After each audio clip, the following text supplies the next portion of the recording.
Fill her up. You're listening to the Gas Digital Network.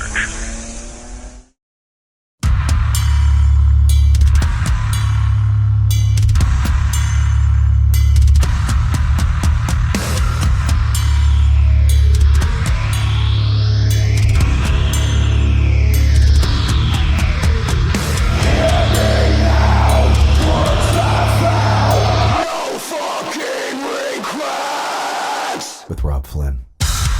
What up? What up? What up? No fucking regrets. Podcast listeners. What's happening? What is happening? I am pretty darn stoked for the guests that we have tonight, today, this afternoon, this morning. I don't know when you're listening to this. I guess it doesn't matter. I have got A&R Svengali, a man who has put so much music that you have listened to out. It's crazy. It is the one and only Monte Conner, my half Jewish, half black above the waist, half Irish A&R man. The awesome Monte Conner. Monte Conner's pretty much responsible for Machine Head's career. The reason that you heard Machine Head to begin with back in 1994 was because Monte Conner believed in us, signed us, gave us money to record, and yeah, man.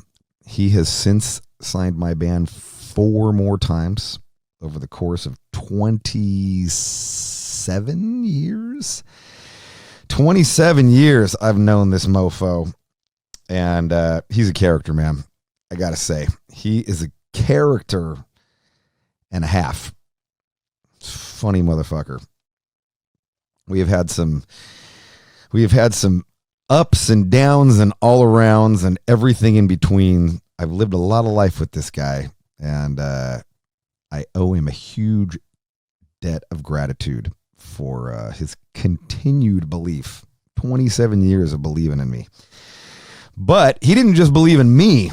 This motherfucker believed in all kinds of bands. He was basically the head A&R guy at Roadrunner Records from basically its inception. Through all the early death metal, all of the, obituaries and the deicides and the typo negatives and the carnivores and just so many fucking bands that he brought to the world. Sepultura, Fear Factory, Machine Head, Biohazard, Gojira. Just the list is Slipknot. Literally the course of music would probably be a lot different without this one guy and his kind of knack for putting out some rad shit. Today's podcast is brought to you by Infinite CBD. CBD, as you all know, is a non-THC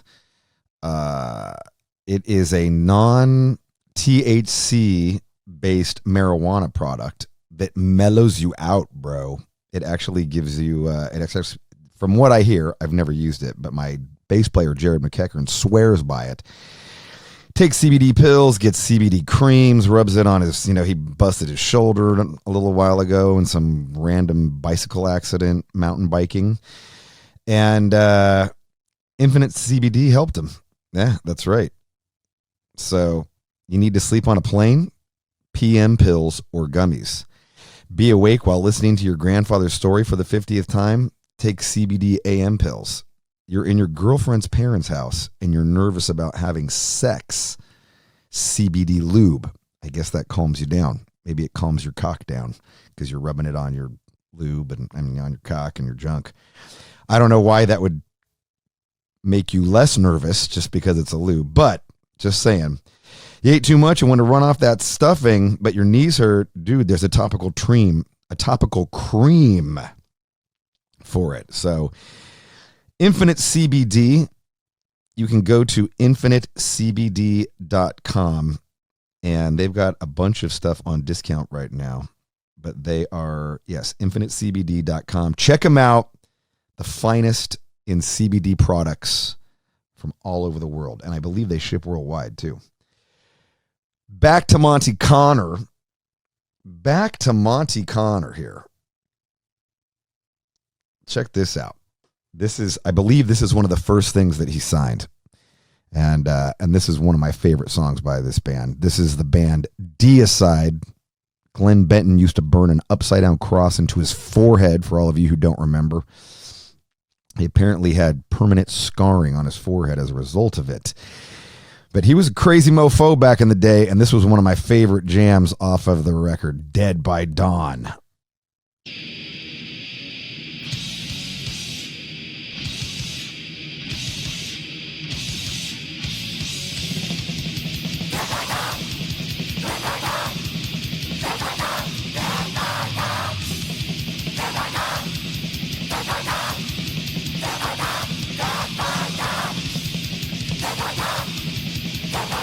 That shit's heavy. That shit's fucking heavy.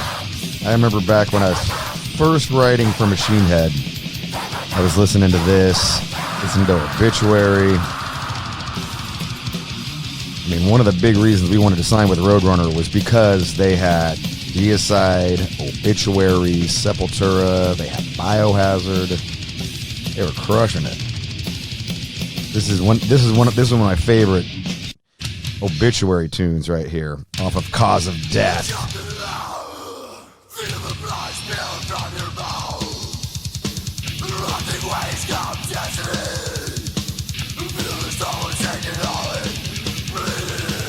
Got an awesome album cover.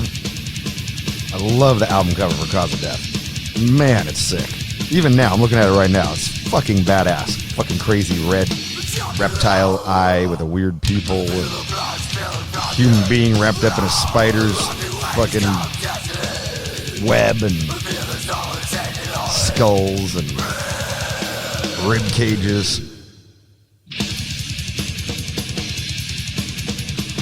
But this shit came out, and I remember when this shit dropped, it changed the game. It was like, fuck. He signed this right here. This shit's right. This is the sickest right here. Here we go. I'm going to get past this intro. Beneath the Remains by Sepultura.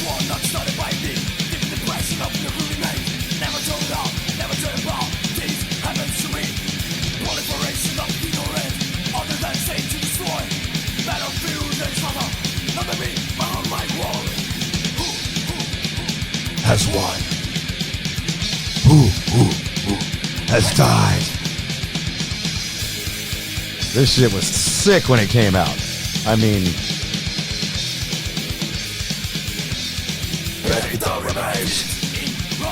this shit. I remember seeing this album cover. I was at L'Amour's in Brooklyn. I even tell this story when I'm talking to him.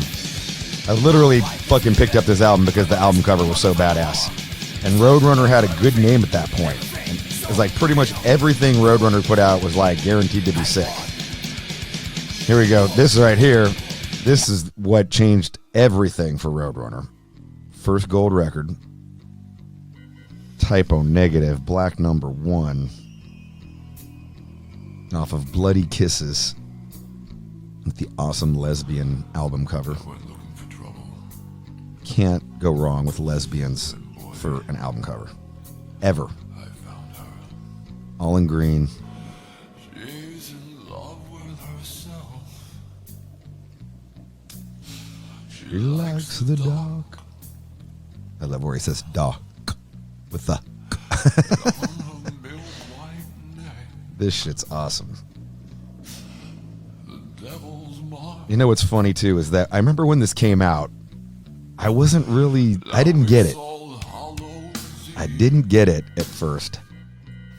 I thought it was cool. I thought it was a great song. I don't know what I was expecting, but I was expecting something else. And then we ended up doing a bunch of dates with them. We did Ozfest with them. We toured a bunch with them overseas, did like lots of off dates during festival season. And it was just They were just fucking awesome. And Peter Steele was such a character, man.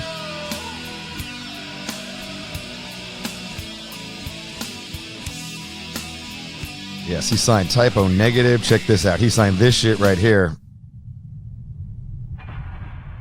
Let's skip past the intro. Oh, yeah. Listen to that fucking guitar tone, Dino.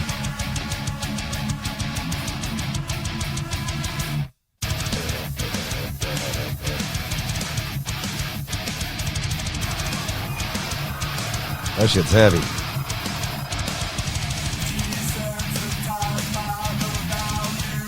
Tell you, Dino's right hand on fire on this record. Holy shit. I mean, talk about a run. And this is all like in the course of like 5 years. He's released all of these records.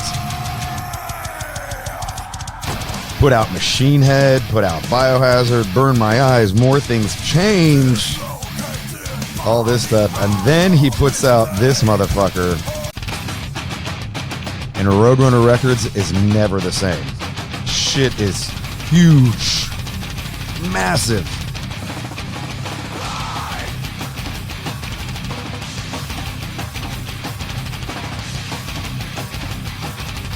Puts out this one too. This one's my jam right here. Where's the chorus? You can't see California without Marlon Brando's eyes. You can't see California without Marlon Brando's eyes. You can't see California without Marlon Brando's eyes. Love that chorus. That's a chorus right there, man. So fucking random. Yeah, I tell you what. And then even later on, he put out Gojira. He puts out Gojira, and still, you know, this is like 20 years into his A&R career.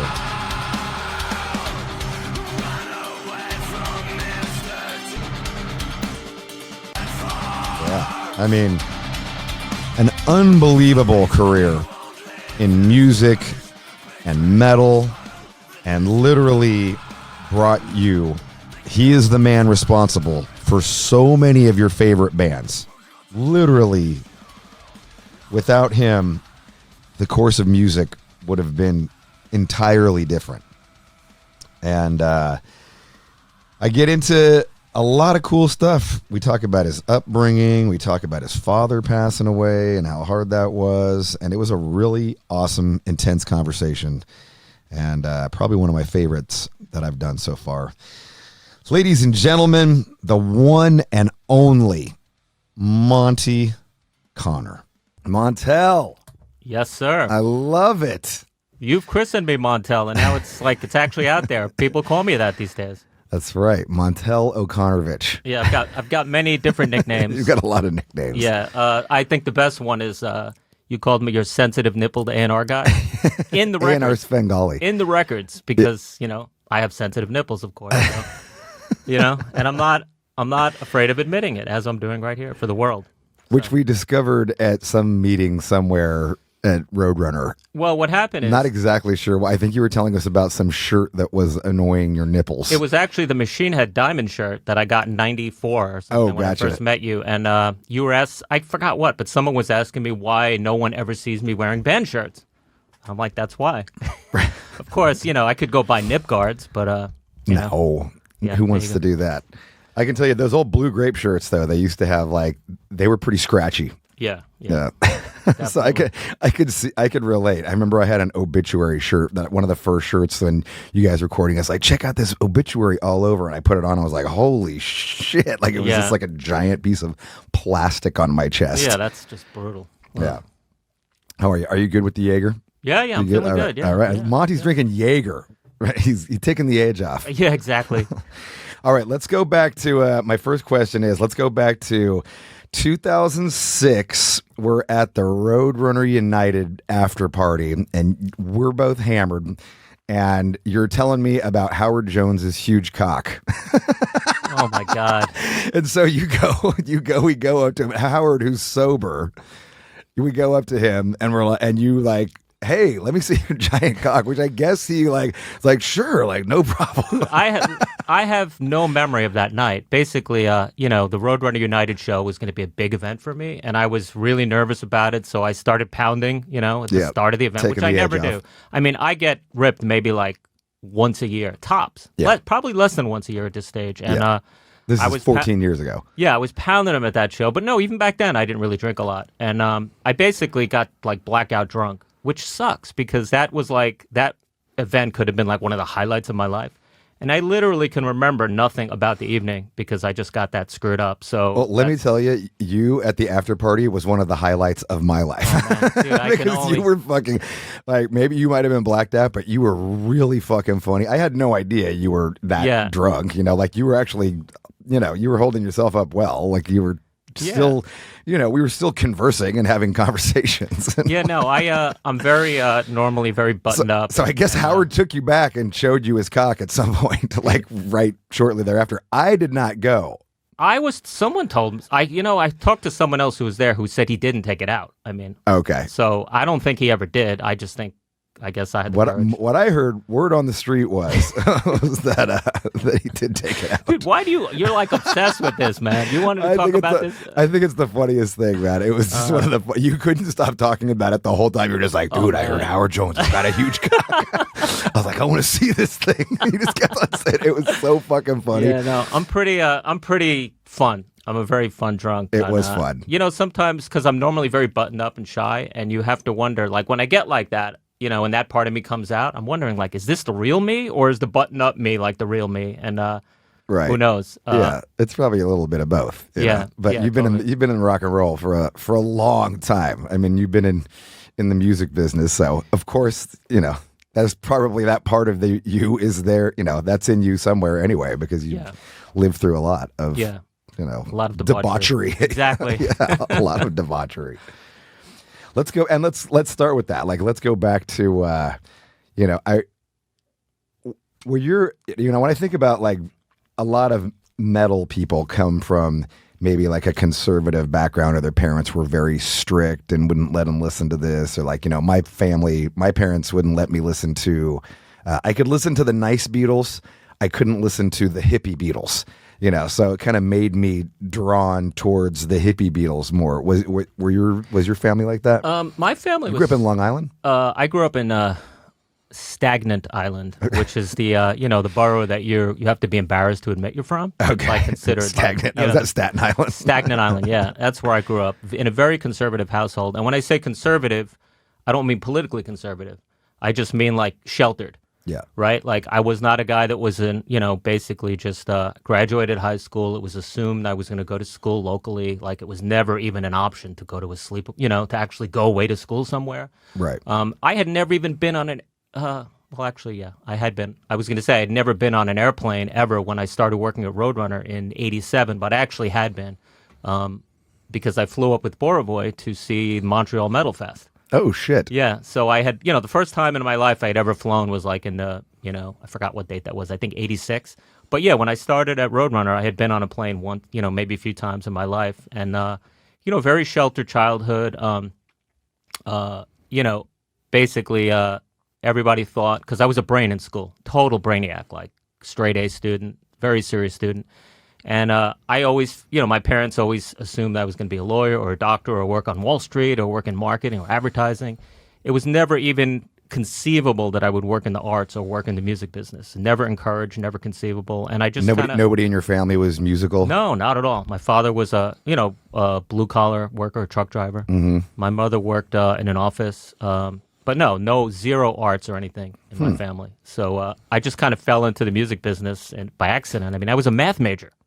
Crazy. Not only a math major, my GPA in math was 3.93. I was like a fucking math genius. Crazy. And but I never had any interest in working with math. I just did it because it was an easy A for me in college. I never intended to go work, Where does music? I mean, obviously, music probably comes into your life via the radio or whatever, just listening to stuff. But like, are you? I know, like you were a big Grand Funk Railroad fan. So was that what you got turned on to in high school and stuff like that? Well, I kind of discovered music in 1977. Aerosmith, Walk This Way. Oh, okay. Aerosmith was my first love in music, and also like Bachman Turner Overdrive, which I had seen on a New Year's Eve show on like December 31st, 1976, playing Roll On Down the Highway. So like. Basically, starting at 77 is when I woke up to music and fell in love with Aerosmith. And, I mean, what an era to fall in love with Aerosmith. I mean, just amazing. But also back then, the cool stuff was Aerosmith, Blue Oyster Cult, Grand Funk Railroad. It was all this old crap. Mm-hmm. But of course, I was that old at that? No, Aerosmith had been new at that point. Well, Aerosmith was still new, but bands like Grand Funk and Black Sabbath were already past their prime. Like the heyday of that stuff was early 70s, mid 70s. Yeah. So, naturally, being a young kid and being really into the music scene, I started gravitating towards the new music, and I discovered thrash and speed metal, and I was right, basically ground zero on that scene, which is, pretty much what led to my career. So, what's the first like thrash speed metal band that you hear of? God. You're going from rock, like the classic rock of its day, Aerosmith, stuff like that, and then at some point. What band, like this is an underground band, this isn't on the radio. I would say the first like real speed metal band I ever listened to, and this band, they predated the whole thrash Metallica speed metal thing, which of course, who I'm going to say, Motorhead. Yeah. Yeah, so I got into Motorhead. Ace of Spades was the first record I ever bought, and it was that was the first record you ever bought? No, I'm sorry. From that genre. First speed metal record I ever bought, and I just remember it was so fucking heavy and fast that this is a true story. I think, what was the record? Like 36 minutes long? It was really short. I literally, when I got that record, I would play one side at a time. I'd just play like side one and put it away, or side two and put it away, because to listen to the whole thing at once was just too overwhelming. It was so fast. We laugh now. It's just like Motorhead's like light listening compared to like the shit that's come after. Yeah. But in 79, there was nothing on earth heavier than Motorhead. And then you know what it's like. Once you start discovering heavier bands and faster music, you're just constantly looking for the next thing that outdoes that. Yeah. So then when Venom came along, right, or Sodom, bands like that, it's like, holy shit, like this is like Motorhead, but with like death metal vocals and singing about Satan, and it's more evil and it's more forbidden and it's more dangerous and it's cooler. More taboo. Yeah, and you just like go down that rabbit hole to the point where like by 83, 84, I wasn't listening, I wasn't listening to Aerosmith or Sabbath or those bands that I got into. I was into the new thing. And then, of course, as you know in your own life, and most people listening, is you go down that rabbit hole, but then as you get older and you mature, you eventually go back. You go back to the stuff that you didn't think was cool because you were only into Venom and Motorhead. I can go back and listen to Aerosmith now. But back then, like you would have just been singular minded. Like I just want to hear Venom and Sodom and Hellhammer and whatever. I was completely singular minded to the one of my best. So this is 81, right? That's like Venom, Welcome to Hell. That's like 81. Yeah. Yeah. 81 to 83 was like really when it all started. And this is way before Roadrunner. This is just Monte Conner fan of music. Yeah, I was basically... and maybe your friends are turning you on. Did you know Buravoy and Don at this point? I met... Don I knew my whole life, pretty much since I was a teenager, because he grew up in Staten Island near me. We're talking about Don Kay. Yep, Don Kay. Kerrang journalist. And Buravoy Kurgan, Blabbermouth. Who started Blabbermouth. But I knew Don all along. I didn't get to know Buravoy until... I think we met for the first time when we flew up to see the Montreal Metal Fest. Okay. In 86 or whatever. And of course, my life was forever changed by him. Yeah. I mean, that festival was a big deal too. I mean, I remember that was one of the first shows Celtic Frost did in North America. I mean, that made its way to the Bay Area. Like that, that was big news. Yeah, let's see if we could. It was Celtic Frost, Destruction. Voivod? I'm getting confused because there were two different shows. We also went up for another show when Voivod played. Okay. But I think the one you're thinking of is Celtic Frost, Destruction, Nasty Savage, Possessed, and... Oh, nice. And Metal Church. Okay. I think it was Metal Church. I mean, I have pictures of David Wayne from that show. But yeah, so you get... You were there, I wasn't. Yeah, it's pretty legendary. But yeah, this was in the tail end of high school, the start of college. Okay. That's when it's... So you go into college and you're a math major. Right. Right. And you're crushing it, but then you start DJing.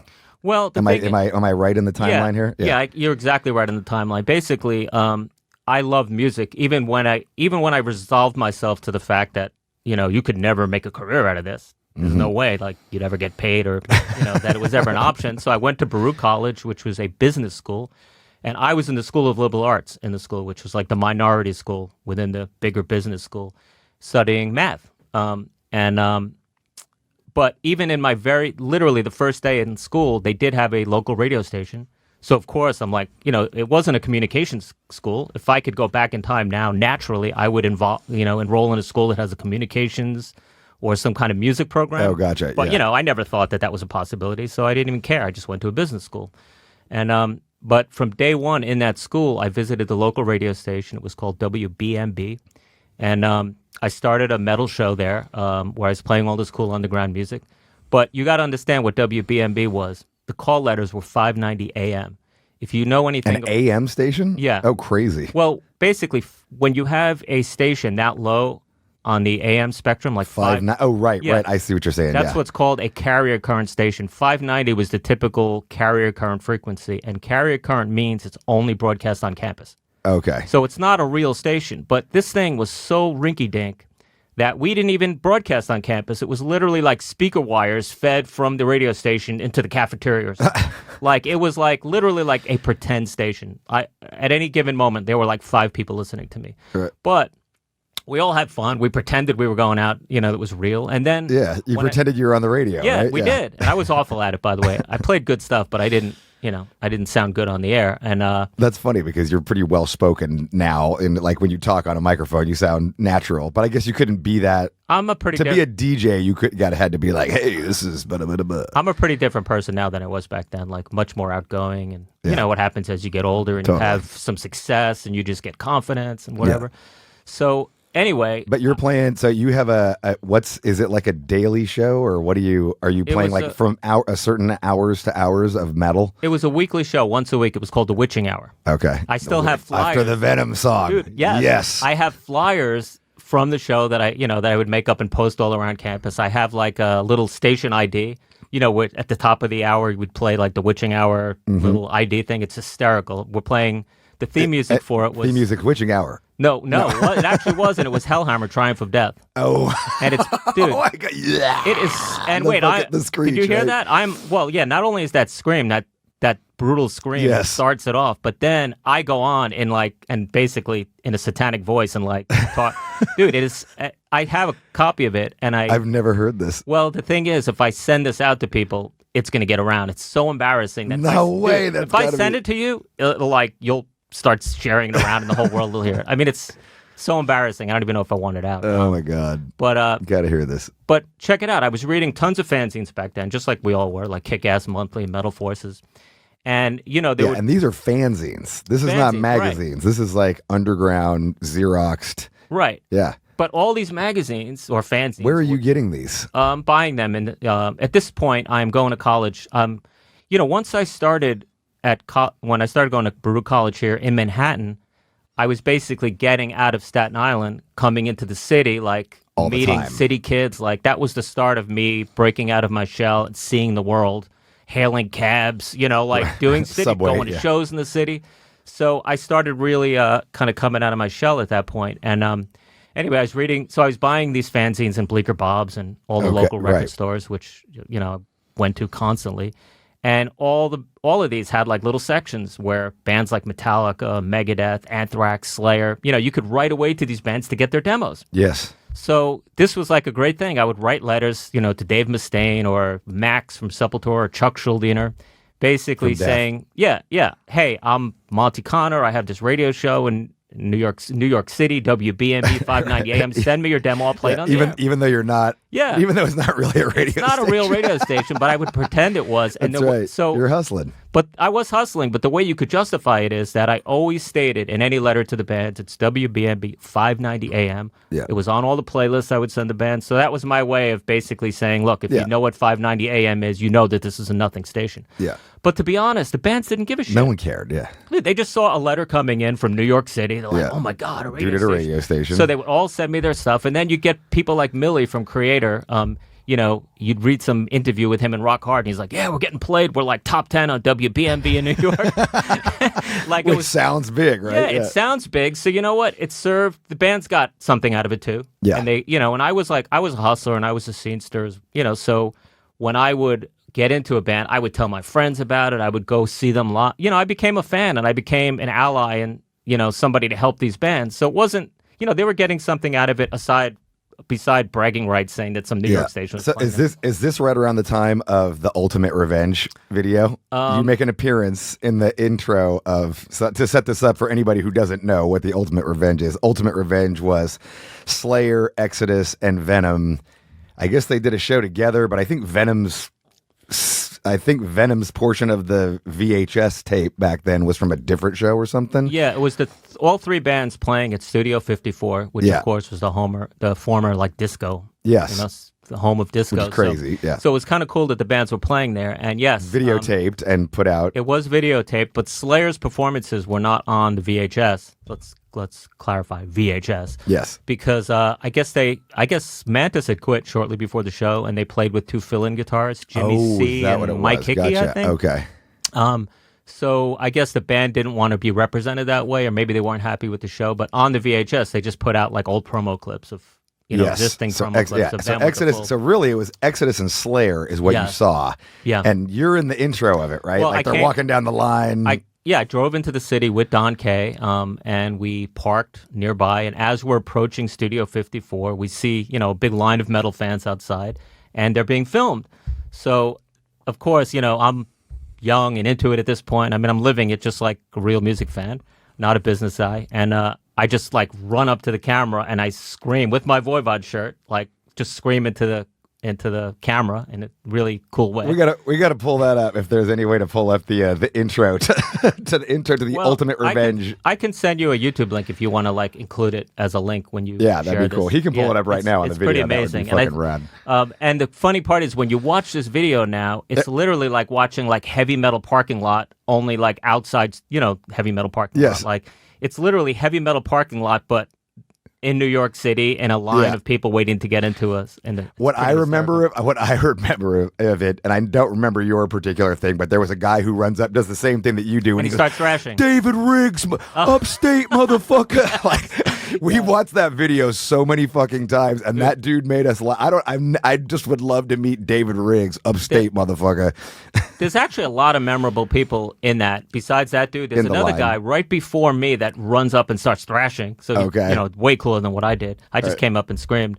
But here's the main reason I got in, because I knew people at that point. I was a college radio rep, right? Yep. I was DJ, so I had relationships with the promotion people at Combat and Metal Blade, whatever. And Mike Schnapp, legendary industry dude, was working at Combat at the time, and I guess this was all Combat stuff, right? The VHS. No, I guess Metal Blade. Slayer would have been on Metal Blade. Yeah, but Combat put out the VHS. Gotcha. They released the VHS, and Mike Schnapp worked at Combat, and I guess I don't know if he was in the editing bay and stuff while it was happening, but he later said that he made sure that was put in because he knew me.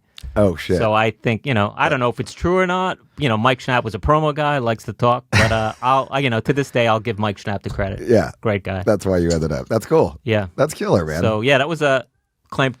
Pretty exciting. Of course, nobody saw it back then unless they owned the VHS, but now it's on YouTube, and every so often I share it on social media, and people goes over big every time. We watched that shit a million times, man. Like that was a big deal. Dude, that was Paul Bailoff saying, it ain't no tuna, whatever his piranha. It ain't about no trout. Yeah. This song is called Piranha. Yeah, that was the first time like true thrash metal was released. Yeah. Like, on a video form. Yeah. I mean, no one had, it sounds ridiculous to say that, but no one had seen live performances at that point. Like video was so uncommon. We all would have heard bootleg cassettes. Yeah. We probably had a gazillion Exodus bootlegs and Slayer bootlegs from various live shows, but like that was the first time it was on video, and everybody was like, "Oh shit!" Yeah. And it was a crazy show. Like audience was fucking nuts. They killed it. I mean, were you up front? What did you do? Did you go to in the?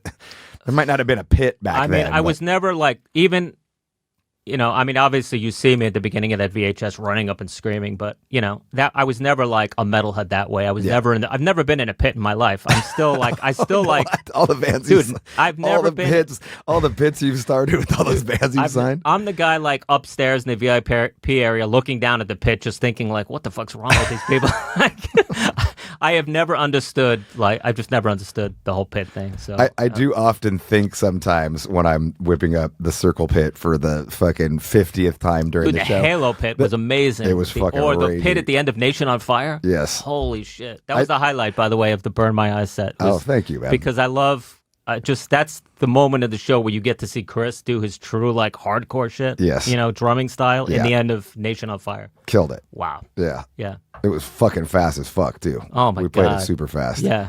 It's funny that I often think that like 100 years from now, people are going to look back and be like, why was the guy making them run in, why was Robb Flynn asking them to run in a circle?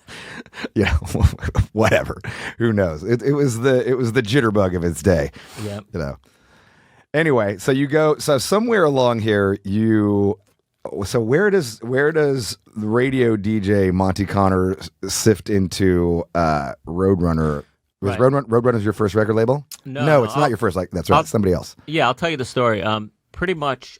So while I was in college, I had started establishing relationships with record labels because I would also reach out to the record labels looking for free records the same way I would with unsigned bands. Like this was like the whole thing. And of course the labels were very free with sending you stuff. That's how I first got in touch with Brian Slagle and Bill Metoyer and all the Metal Blade people because I was a DJ and they would you'd basically report your playlists to CMJ or some trade magazine. Mm-hmm. So the labels all wanted you to report their records, so they were very freely sending me records, and I started making relationships with Slagle and Chris Williamson at Rock Hotel and Steve Sinclair, who was my idol at the time at Combat. Yeah, that's who signed Violence eventually. Yep. And so I had relationships with these people. I was in the scene. I was an expert. I knew, I was like me, Bourvoy, and Don with the Three Musketeers of New York City. Like any cool new band that formed here or that formed anywhere in the world, we would know about first. And has Bourvoy started his fanzine yet? Yes, Violent Noise was going at this point in the mid 80s. Yeah, so he's also reaching out to people to get new music. Yeah, so is Don. I had WBNB as my outlet. Don Kay was also working in college radio at Brooklyn College at WBCR, also a carrier current station, but a little more advanced than BMB. Like this station actually did reach people within campus. It was much more of a real show. But Don had that. So he's playing metal and all this new death metal. He's doing the same exact show as I am. I don't remember the name of his show, but we're doing similar shows. He's reaching more people. And of course, Don also is writing for Kerrang at that point. He's a journalist. Oh, really? He was already writing for Kerrang. He had a column in Kerrang called Death Vine. Oh, shit. Which was like a one-page in each issue. All about death metal. Yeah, talking about... You guys were all up on the death metal, too. That's what's crazy. We love death metal. Yeah. Don is the guy that discovered Sepultura. Yeah. I will, by the way, any A&R guy, right? We don't just wake up in the morning and a light bulb goes off in our head and we know about a band. Any A&R guy has a network of contacts. We all find out about bands from different people. Yeah. So I have no problem giving credit to the people that have turned me on to bands. Like in the case of Sepultura, it was Don Kay he was a tape trader. He got a cassette from a pen pal in Brazil with like 4 or 5 of the hottest Brazilian bands that nobody knew about, and the Bestial Devastation EP was on that. We were blown away. We thought it was amazing. This is a cassette, right? Yeah, cassette. Yeah, like you're trading tapes. So that's how they came on our radar. And so this is the internet of his day. Exactly. But to get back to the story, so I knew about all these cool unsigned bands back then, and I started. When I heard something I really liked that I thought was worthy of getting signed, I would make a dub and send it to Steve Sinclair, send it to Chris Williamson, Brian Slagle. Hey, check out this band. You should sign this. So I was kind of like, kind of a wannabe A&R guy at that point. But I never got any bands signed. But the specific bands that I had tried to get, Annihilator was a band that I was really into back then. And that was the band that I most actively shopped in my radio days. Like I would tell every label I knew about Annihilator. None of them signed them, of course.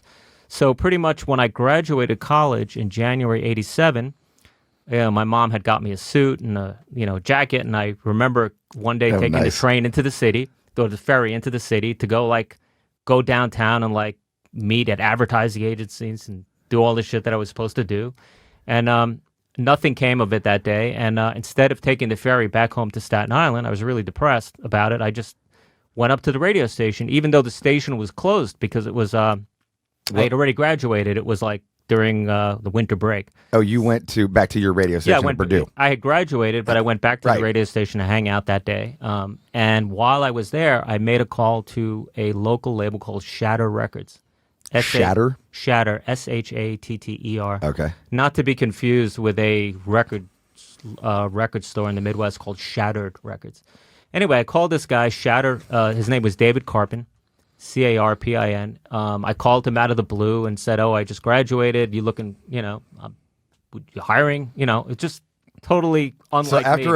After a failed day of meetings with advertising agencies, you then start calling. Yeah, I just happened to call this David Carpin guy. I don't know why I did. Like, it would have been unlike me to, like I said, I was never encouraged to do cold call. Like you never met him. Called him out of the blue and basically asked him if he was looking for anyone to do radio promotion. Radio promotion was a really easy entry level job at that point. Mm-hmm. When you say radio promotion, we're talking college radio, right? Yeah. You need no skills to do college radio. You just need a knowledge of metal. And like the ability to get on the phone and shoot the shit, right? Which isn't really me. I'm a kind of shy guy. Like I wasn't, especially back then. I'm not, very conversational, outward guy. But when it comes to metal, dude, I could talk about metal till like the cows come home. So it's very easy to do college radio, to get on the phone with guys my age at local radio stations and convince them. So he hires you? Yeah. So he hires me to do. Yeah, he hires me. He's like, come in and do college radio, like on the spot. Basically, it's like, come in for an interview. I think I went in that day, actually. Holy shit. Right from the radio station, because the label was like, the radio station was on 26th Street. The label was on 20th Street, 5th Avenue. Okay. I walked over that day, hired me. I got a job doing college radio promotion. Like, how much do you make it? Like minimum wage? Like intern? Dude, put it this way. $3.25 an hour? Put it this way. I was making $275 a week. And then after taxes, it was $207, right? Fuck. So, but, the label was going through from some financial difficulties. And after being there about 10 weeks, all of a sudden the check started bouncing. Oh, no. So I would come in and I'd be like, David, this check bounced. He's like, oh, sorry about that, Monty. I'll give you 2 checks next week. So next week would roll around, and I'd be lucky enough even to get not 2 checks, but then get 1 check the next week, and chances are that would bounce. Oh, shit. So I started realizing pretty quickly. Who's on this label? Well, I've never even heard of this label. We actually had some real bands. We had, the biggest band we had was Paul Di'Anno's Battle Zone. Oh, the Fighting Back record. Okay. That was that was the most real record we had. We also had Attila, 3-piece from Long Island, not the Billy Joel Attila. Or the new Attila that's like a... not the new metalcore band, we had Rhett Forrester. From Riot, singer for Riot. We had a band called EXE, which people cared about, like a speed metal band that actually was making waves back then. So we had a few bands, and so I quickly realized that this company wasn't going to be able to pay me. It was just in financial, distress at that point. But you know what? I didn't care. I was living at home with my parents. So whether the $207 cleared or not, it didn't matter to me. My attitude was, I'm just going to look at this as the internship I never did while I was in college. Yeah. I don't care if I get paid. I'm getting experience. And, and I use that experience, for example, of course, once I was there, before I knew that the company didn't have any money, I was trying to get David Carpin to sign bands. Yeah. And one of the bands I tried to get him to sign was Wargasm from Boston. Yes. Amazing band. And we had flown up David and I flew up to see them. Did their drummer play with Slayer for a minute? Is that TJ Scaglione? No, that's Whiplash. Whiplash. Yeah. All right. So David and I flew up to Boston to see Wargasm play at a club called Celebration, and David was in. He wanted to sign it, but Shatter was like such a nothing label at the time that the band, they also had an offer from Chris Williamson at Rock Hotel Records. Yeah. And they wound up taking just more of a known. Way more of a known. Like, they absolutely did the right thing. But, I started a friendship with the band that goes to this day, like Bob Mayo's very good, the singer of Wargasms and bass player is a very good friend of mine. So that persists to this day. But that was like us flying up to see Wargasm was actually my first real life, like, okay, I'm an A&R guy. I'm going out to see it. Yeah, absolutely. So that was exciting. Anyway, the Shatter thing, I started in March 87. It fell apart by December 87. So we're talking just a few months. But 7 months maybe. But during that time, 9 months. I made myself known as a radio promotion guy. I was like, even though we had shit bands, I was getting these bands played. I was getting them charted, especially Paul Di'Anno's Battle Zone. Mm-hmm. And labels took notice, so that when I was ready to leave Shatter, I had 2 offers. Brian Slagle and Mike Faley interviewed me for a job at Metal Blade. Wow. And I never heard this story. Yeah, I was offered, at the same time, I was offered the... So you almost went to Metal Blade. Almost. I had an offer from Metal Blade and an offer from Roadrunner. And Roadrunner... Roadrunner was what at this point? Nothing, right? Like, didn't Roadrunner... It was they didn't have any... Did they have any metal bands at this point? It was a year old. It was basically a year into the Wait, U.S. real quick, office. jump back for a second. Did you ever hang out and fucking... Was there any crazy Paul Di'Anno stories? I only met him once the whole time I was at... I was going to say, I don't even recall them really touring that much over here. No, only met him once. But anyway, while I was in college radio, one of my contacts was a woman named Holly Lane, who worked at Roadrunner at the time. And, I would send... Who's on Roadrunner at this point? Whiplash, Carnivore, and King Diamond. Oh, okay. I mean, King Diamond was a pretty real band. Yeah. So they had quite a few bands, and they were starting to make waves. But it was just the European label, or was it starting to branch out in America? Well, the European label... It was Road Racer, and then it was RC or something, well, right? European Roadrunner had existed since 1980. Yeah. They opened a U.S. office, I believe, in fall of '86. Okay. And at that time, they called it Road Racer because there was a trademark issue with the Roadrunner cartoon character with Warner Brothers. Oh, gotcha. So we couldn't use the name Roadrunner. So we started using Road Racer at the until years later. This issue was settled, and at that point, Road Racer disappeared, and it started going out under the name Roadrunner. Yeah. But anyway, they had enough bands that mattered to the point that when I was in college radio, I was calling this Holly Lane woman at Roadrunner to get Carnivore and Whiplash and King Diamond for the radio show. Her and I became friends, and I would send her demos. So she kind of knew, she knew all about me, and she was the one that mentioned me to Case Wessels, the Roadrunner owner. Yep. So that's how I got that offer. And ironically enough, Mike Schnapp, who we mentioned before, who was no longer at Combat, was at Roadrunner doing radio promotion. Oh, okay. They fired him. Needed so I replaced Mike Schnapp at Roadrunner. But anyway, I had 2 offers at the same time, right? Big decision for a young man. Metal Blade in Los Angeles. Right. And Roadrunner in New York. Right. And you're going to laugh when I tell you what the deciding factor was. The deciding factor was that Metal Blade, I think, was offering me like $18,000 a year, and Roadrunner offered me $21,000.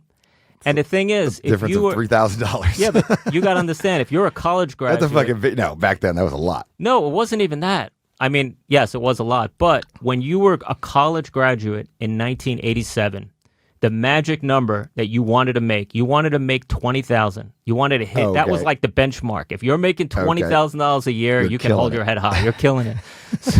So Roadrunner was over that, and I took the job, and it was the best decision, of course, in retrospect, that I ever made. But even taking the Roadrunner job was like, I had to make another decision very soon right after that, which could have massively affected my career. And what happened was Holly Lane, who hired me at Roadrunner, she was doing A&R. She wasn't really an A&R person. And you're getting hired as an A&R guy? No, I'm getting hired to replace Mike Schnapp. I'm getting hired as college radio promotion. But of course, Holly knows that I'm young and I'm plugged in, and and that I will be an A&R resource, because anybody that works at a record label could be an A&R resource. Right. Anybody in the entire staff could sign a band. Yeah, or turn the bosses onto bands.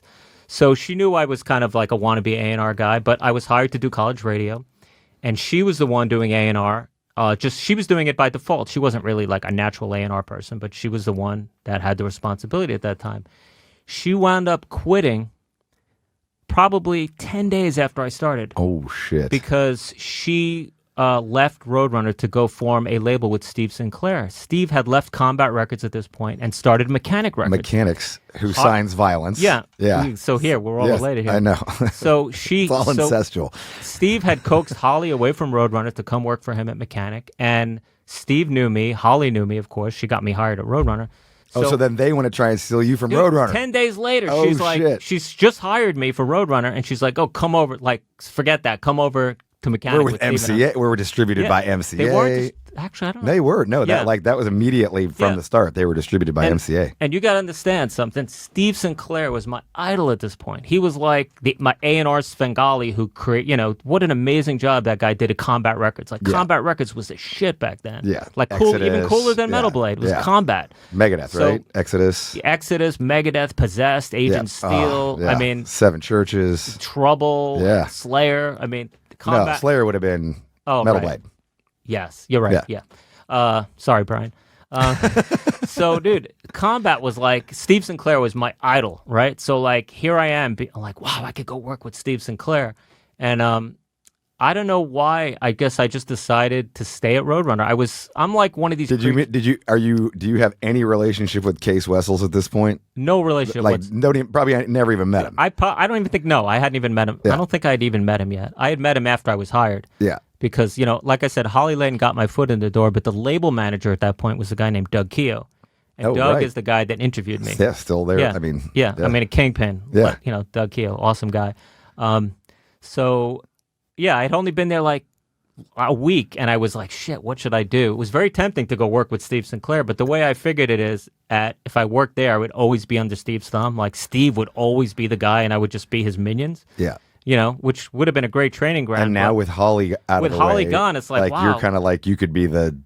I became the default A&R guy because there was no one else to do it. Yeah. Like, by the way, even though I told you before that I was sending demos and stuff to Holly over the years, Case didn't know about this stuff. I didn't have any interaction with him. So Case did not know me as an A&R wannabe guy. Holly did. Yeah. So all of a sudden, Holly leaves, and I became the A&R guy by default. And it wasn't like Case knew that I was this A&R. Like, Case didn't even know anything about me. It's just that we were 4 people left in the office at that point when Holly left. We were 5 with her, 4 when she left. And all of a sudden, I'm the only guy out of the 4 that's like young and into the music. The rest, like Doug Keogh didn't listen to heavy metal like the other people there. So once I eventually met Case, of course, he understood that I was really into the scene, and I fashioned myself as an A&R guy, and I started having a relationship with him and sending him bands, and he took a chance. Yeah. What's the first band you signed on Roadrunner? Well, if you really want to... Is it a death metal band? Did you go death metal? What did you go? Do you want the real story or the sexy story? No, I want the real story. The real story is the first band I signed was a progressive thrash metal band from Milwaukee called Realm. Okay. Realm. Why do you keep spelling out everything? I don't know. We're not writing this down. I don't know. Realm's not, I don't know. Maybe Realm's not. Oh, going for bottle number 2 of Jägermeister. All right. Now I'm rocking. So it was Realm, and the reason I wanted to sign this band is they had this amazing thrash version of Eleanor Rigby. Okay. Fucking 2 minutes, a little over 2 minutes, amazing speed metal version. That's what got my attention, and signed the band. They're considered like a legendary, progressive speed metal band these days. Like, it's a highly regarded record. So they were the first band I actually signed, but the second band I signed, which, if you wanted the sexy story, I would have told you it was Sepultura. Yes. Because they actually were the second band I ever signed. That would be a much better story. You would say the first band I ever signed. Yeah, that would be way cooler to say that, but we're being honest, it was Realm. So anyway, I signed Realm, Sepultura, Obituary, Annihilator. And Annihilator was the band that dated back to my college radio days that I had tried to get. Been shopping for everybody. Yeah. I mean, the minute I got into a position to sign bands, I'm like, okay. I knew which bands I liked and thought were worth signing, but a lot of the bands that I followed, like Slayer, Megadeth, whatever, these bands were already signed. Yeah. I was like, I wasn't in a position to sign them. They Sepultura is this like Bestial Devastation? Like, This was out yet? Schizophrenia. Okay, so at the fucking beginning. Schizophrenia is already out. Schizophrenia is out. Yeah, right. In Brazil or wherever. Yes. And maybe internationally. But my point is that, when I was in a position to sign bands, I took stock of like what I knew about. And most of the, all these other bands were gone already. I knew Heathen, Mordred. Yeah. All these cool bands were already gone. And, because I was really into Bay Area thrash at the time, which is why I'm mentioning Heathen and Mordred. That was like the thing back then, Bay Area thrash. So, there weren't a whole lot of bands at that point that were like leftovers from my college radio days, but one of them was Sepultura, another was Annihilator. So I signed Annihilator, which Annihilator was actually my first big success story. That was Alice in Hell. Yeah, Alice in Hell came out of the gate really big. That was my first true success as an A&R guy, even before Sepultura. So anyway, after like signing a few bands and these all connecting, then Case Wessels, he's like, wow, this kid knows what he's doing. And he just like, from then on, I was just like the A&R guy and kind of and pretty much carte blanche to sign anybody you want. Did you have to run it past anybody? Like, well, that's an interesting thing. I like to tell people this is a fun story, is that as successful as I was the entire time at Roadrunner, I never had carte blanche. Even after doing all this, Case was a very, very hands-on guy. Like every single thing I did had to be run through him and approved by him. So, so people look at all the things I've signed over the years, but then there's this whole list of things that I tried to sign that I couldn't sign, whether we couldn't close a deal with these bands or Case wouldn't let me. Like perfect example was I had Queens of the Stone Age, done deal. Like I was about to sign that band, right? Holy shit. Yeah, because I was a huge, huge Caius fan. So the minute Caius broke up, right away I latched onto John Garcia and Josh Homme. Yeah. I wanted to sign both. Yeah. And it sounds insane at this point, but like there were no labels trying to sign Josh Homme, right? Like nobody cared about Queens. I was pretty much the only game in town. It was me and a label called Loose Groove Records, which was the label that they eventually signed to. And I had the Queens deal done, and Case pulled it at the last minute because he didn't feel Josh was the singer. Like the whole time I was trying to sign Queens, Josh was saying he was going to get a singer and just be the guitar player. Oh, okay. Because Trippy. Josh wasn't the singer in Caius. Right. So Case... Garcia was. Yeah. Crazy. Yeah, Case didn't... I never, that's crazy. I never heard that. Yeah, Case didn't take Josh Homme seriously. And that's funny because if you think about it now, like looking back, it was Josh was singing with the bass player. Like they were kind of splitting the vocal duties a lot. Yeah, in Queens. Right, at the beginning. Like it almost wasn't, he was still not wanting to just fully commit to being the singer. Well, yeah, it wasn't just Case that didn't look at Josh Homme as the singer. Josh didn't. Like the whole time that we were in discussions, Josh was like, yes, I'm going to get a singer. And he would send me people he was looking at, and like in the end he couldn't get one, so he decided to do it himself. That was the final straw for Case. Case pulled a deal because he didn't view Josh as, it sounds crazy, but now we all look at Josh Homme, but it's the same thing like with you. Like if I would have said to Case, I'm going to sign this ex-Violence guitarist, he's going to sing in Machine Head, he'd be like, you know what I mean? Like people don't know that you're that guy, that you have that in you to be that person. So he pulled the deal, and I like to tell people that if you look at all the things I've signed over the years at Roadrunner, I have a list just as big of shit I didn't sign or couldn't sign because I had to run it through the gauntlet of someone else. Yeah. So it was very That's so interesting. I would have just thut like after a while, like there would have just been like a trust, like fuck, this dude's like killing. I mean, sure, I'm sure you had a couple of duds, star, but dude, I had. By the way, I signed like I signed like 78 bands to Roadrunner. I had a ton of duds. That's a fucking ton of, and not just like any old bands. I mean, we're talking like you kind of changed the history of fucking music, like. Every, Obituary, Cause of Death, Deicide, like a million fucking super important death metal bands to the genre, like. I mean, it's incredible to look back at this because I'm saying just kind of sticking to the early era, that those early bands like fucking were massive on fucking Roadrunner. Yeah, it just, to be honest, like, I was just shitting out the lightning at that point. Like, it was so easy, I didn't even appreciate it. Like, I remember when Burn My Eyes came out, right? And all of a sudden it was heralded as the, band of the century over in the UK was freaking out. 500,000 records. I didn't even appreciate that. Now, to have something like that, I'd be like, holy shit. Like, it would mean so much more at my age now than it did back then because it was just so easy. Everything I was signing was turning to gold. It was like no effort. But yes, I did sign 78 bands to Roadrunner, and like you were mentioning, lots of duds. That's one great thing about being an A&R guy. This is the best part about the job, is that you are only remembered for your successes, not your failures. No one remembers Dude, people are like, yeah, you signed Sepultura, you signed Fear Factory, you signed Machine Head, but they're not, you don't hear, oh, you signed Star, you signed Power Surge, you signed Shank 456. Dude, I've got a fucking boatload of... what was the 5.0 or whatever, right? 5.0 wasn't me. That was gotcha. Mike Gitter. But actually, it was a failure, but that was people liked that band. That was a cool thing at the time.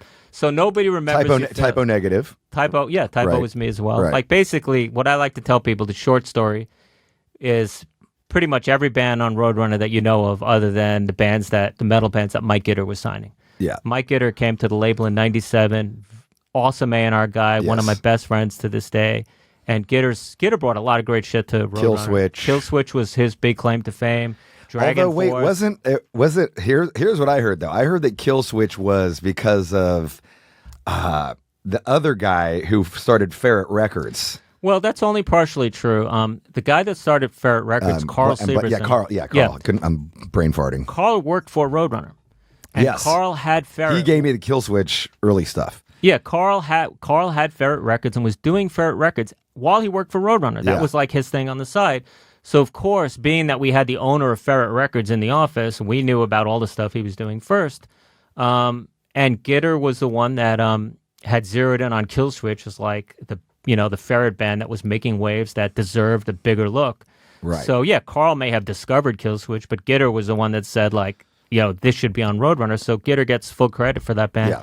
He signed Dragon Force, Megadeth, Opeth, Cradle of Filth. Lots of great shit. Yeah. But, like, aside from those bands Gitter did, pretty much I signed, like, every metal band you've heard of. Did you sign Biohazard? Yes. Yeah. So, I mean, that was a big fucking record for Roadrunner, right? I know Biohazard was, like, a huge one for you in particular. Yeah, I mean, that was, like, a big... I mean, Sepultura, Obituary, Biohazard, like, that's why we wanted to be on Roadrunner. We were like... I mean, those fucking bands were crushing it at that point. And Urban Discipline is amazing. But... one interesting story with Biohazard is that when I signed Biohazard, they were already signed to Warner Brothers Records. Oh, really? Yeah, what happened was they signed a deal with Warner Brothers, right? I know and what you're Warner gonna say. Brothers, they're like, we can't break this, or we can't, like, we're not cool enough to start this from the ground up. Why don't you do a cool indie record? And then Scott Koenig, who was managing them, came to me, and they're like, we'll give you this Biohazard record as a one-off. They're already signed to Warner, but you can have the first record. And I was actually shocked we were able to do that deal because Case Wessels was this incredibly astute, smart businessman. I mean, the guy's a genius. I consider him like a second father to me. Love the guy. But he was very, very hardcore in his deals. All the bands we signed to Roadrunner, we had to sign them not only to 7 or 8 record deals, 7 or 8 album deals. Yes, you had to give up your publishing. We would get their publishing, and we the would merch. get their merchandising. I mean, like as he told me in the last one of the last conversations I had, I'm the one who invented the 360 deal. I was like, fucking thanks a lot. Yeah, well, the 360 deal became prevalent. Yeah, he did. He did. He didn't invent that. I mean, he learned that from his days. For sure. But that was, that was like this, that was the, if you signed a Roadrunner, that was the deal. He brought it to the metal business. And not only that, but we own these records for life. Like, all these masters are his for life. They didn't revert back to the bands. I mean, they were these crazy hardcore deals. Yeah. So when I came to... But I remember, but it's funny that you brought up the whole thing about because that was the thing that became very common. Like a major label would sign something, but then they'd put it out on the hot underground label to make it look cooler, even though it was still that's exactly what happened. The major. In fact, so I'll tell you another aside from that after Biohazard, but my point is when I came to Case and I said, we got to do this Biohazard deal, it's only a 1 record deal. Like, I never in a million years thought he would go for that. That went against everything the guy stood for. Like, he wanted to develop something and invest in it. Right. But you know what happens? You just got to get him at the right time, because looking back, maybe our release schedule was light in 92 when that record came out. Maybe it was a record we needed at the time. For whatever reason, he agreed. We put that record on. It was massive. And then other labels saw that and started looking at us as like, oh, maybe we should do that. And then I was approached by an A&R guy at, what's the label that signed Helmet? Actually, it was Interscope, but before Interscope, Helmet were... Oh, they were far along with Atco Records. Okay. And my A&R friend at Atco approached us, and they wanted us to put out the first Helmet record. If they were going to sign it, they were going to give us the first record. Okay. But they wound up not getting the band, so the Helmet thing never materialized. 92 would have been Chaos AD, right? Chaos AD was 93. Oh, it was 93. It was Chaos AD. So, there was always a little confusion about that. So did Chaos AD not come out on Roadrunner? It came out on Epic, or maybe both or something? Chaos AD came out on Epic Records in America. Maybe North America. Okay. Like, I don't know if Canada was included, but it came out on Epic in America.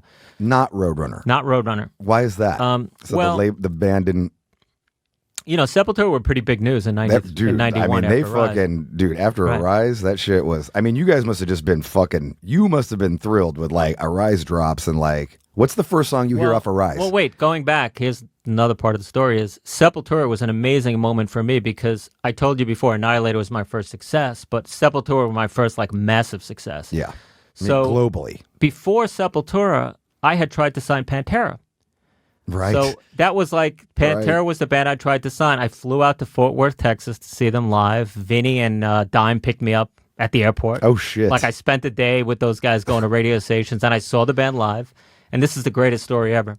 This was, Pantera had the record Power Metal out at that point. Power Metal was the transitional record from like hairband glam Pantera to Cowboys from Hell. Still very much glam band. Still very much, but like definitely Pussy Time and Pussy Rock Time. the World and shit. Yeah, but it was very much. It was already like it was a. They were already starting to move. Yeah, they had a buzz. We knew who they were. They were in the middle. We were like, oh, the posers from Texas. Yeah. Well, it was in. But they're getting heavy now. It was in between the two periods, but yes, closer to the glam phase. Yeah. So I had seen them live, and they were fucking crushing live. And I remember sitting with the band backstage after the show, sitting Phil down and telling him, like, dude, you need cooler lyrics. You can't have songs like Rock the World and Pussy Tight, and like you gotta like toughen it up. And I tell this to people now, and they're like, you told that to Phil Anselmo? What the? But he wasn't that guy back then, He was still, he wasn't like this scary character. Like, you could tell him that stuff. Now the idea of like sitting him down and saying, dude, your lyrics are cheese, like you'd be fearing for your life, So yeah, I told him that after the show, and I came back. I wanted to sign Pantera, but those guys were really smart, and they were being managed at that point by by the brother's dad, Jerry Abbott. Okay, we made them an offer, and Jerry came back, and we all knew that Pantera were like an amazing live band. Like, live is where it was at. Like, that band needed to tour 300 dates a year. That's how they were going to break. So, shit, am I talking too fast? No. So I got back, and Jerry's like, okay, we offered him like $30,000 or something. It's low like that. And Jerry wanted guaranteed tour support in the contract.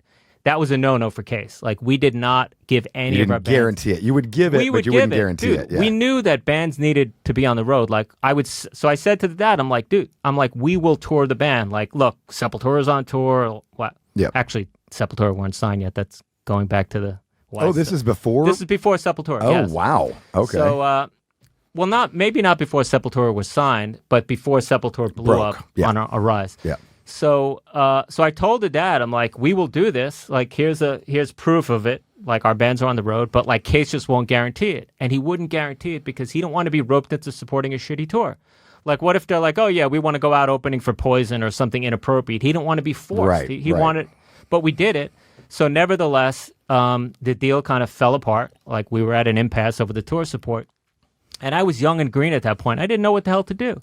Like, looking back now, what I should have done is said, Case, get your ass on a plane, go out to Fort Worth, see this fucking band live. Like, you got to see what this is about, and you will get it, and you will give them the tour support, even though it's against your policy. Right. But I was like, I didn't know how to navigate the situation, so he's like, no, I'm not going to do it. And I'm like, all right. Like, I didn't know how to navigate or what to do. Jeez, Pantera could have been a Roadrunner. So, here's the great part of the story. Although I guess in retrospect, it's probably good that they didn't.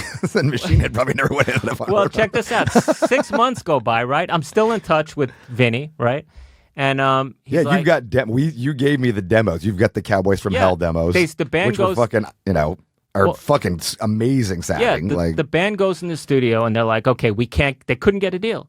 So they started going in the studio and recording Cowboys from Hell on their own. Yeah. And Vinny would send me like every two, I get a tape. Here's 2 more songs. Here's 2 more. I had like the whole record in demo.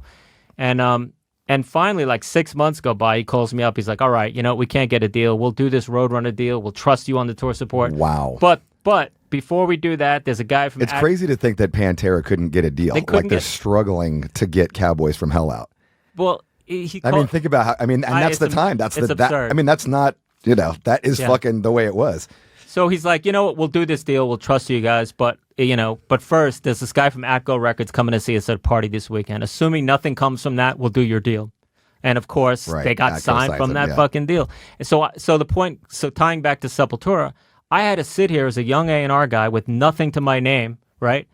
And see this band fucking blow up. You know how painful that is to see something you could have had? Like, oh my God, this is a band that could have put me on the map, and like now it's not happening. Yeah. But then Sepultura became that band for me.